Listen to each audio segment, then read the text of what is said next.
2 Samuel 18வது அதிகாரம் 8வது வசனத்தில் அப்சலோமுக்கும் தாவீதின் ஊழியர்களுக்கும் நடந்த யுத்தத்தில் காடு பட்டயத்தை பார்க்கலும் அதிக ஜனங்களை பட்சித்தது என்று பார்க்கிறோம். யோசுவா 10வது அதிகாரம் 11வது வசனத்தில் இஸ்ரவேல் புத்திரருடைய பட்டயம் பட்சித்ததை பார்க்கிறோம். வானத்திலிருந்து விழுந்த பெரிய கற்கள் அநேகம் பேரை கொன்று போட்டது என்று நாங்கள் பார்க்கிறோம். உங்கள் அழைப்பிற்கு உங்களுக்காக யுத்தத்தை நடத்துகிற ஒரு வல்லமை இருக்கிறது.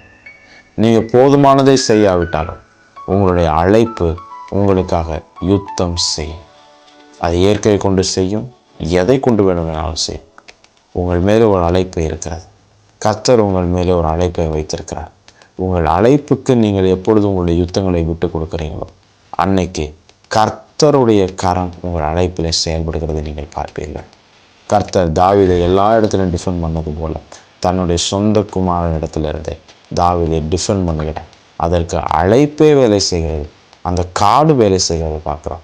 கர்த்தர் இடத்துல உங்களுடைய யுத்தத்தை டர்ன் பண்ணுவேன்.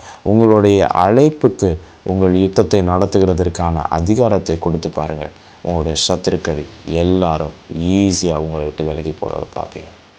God bless you.